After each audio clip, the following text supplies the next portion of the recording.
The 911 operator froze when she realized that the address on the call did not exist anywhere in the United States. And that was the first moment she felt something was wrong. The call came in at exactly 2:13 a.m. on a quiet April night in Ohio, when the dispatch center was nearly empty and the air felt unusually still. The woman on the line sounded calm, far too calm for someone calling emergency services.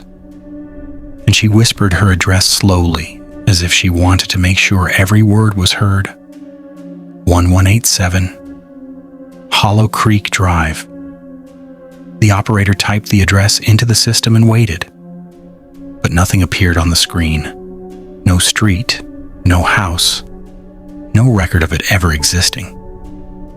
At first, the operator assumed it was a mistake, the kind that happens all the time, so she politely asked the woman to repeat the address again. The woman did, perfectly, without hesitation, exactly the same as before. Then she said something that made the operator sit up straight in her chair and feel the temperature in the room drop. "Please hurry. They are standing in the hallway now." The operator asked who she meant, keeping her voice steady, trained to sound calm even when something felt wrong. There was a long silence on the line, so long that the operator wondered if the call had dropped. Then the woman spoke again, but this time her voice was different. Flat, empty, almost mechanical. "They do not like the lights," she said. They never did. Police units were dispatched to the nearest mapped location immediately, a rural area surrounded by forest, with no houses, no driveways, and no signs of recent activity. The operator stayed on the line as protocol required, listening carefully while the woman began to speak again. "They lived here before the house," she whispered, "and they never left." The operator asked the woman to stay calm and describe what she could see around her, hoping for something that would make sense. The woman answered instantly. "Tell the officer not to bring his flashlight," she said calmly. "He drops it every time." The officer arrived at the location just minutes later, but the moment his headlights cut through the trees, he knew something was wrong. There was no house, no driveway, no mailbox, no signs that anyone had ever lived there. Only an empty clearing in the woods.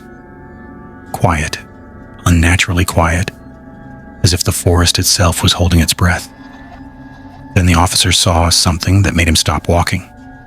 A concrete foundation, half buried in dirt and leaves, cracked with age, as if a house had once stood there and had been erased without explanation. Back at the dispatch center, the operator stayed silent, listening, afraid that saying anything might break whatever fragile connection still existed. The woman on the line spoke one last time, her voice calm, steady, almost disappointed. "You found the wrong house," she said, and then, at that exact moment, the officer's flashlight slipped from his hand. It hit the concrete with a dull sound, and the beam rolled slowly, stopping as it pointed directly into the trees. Nothing moved. Nothing made a sound.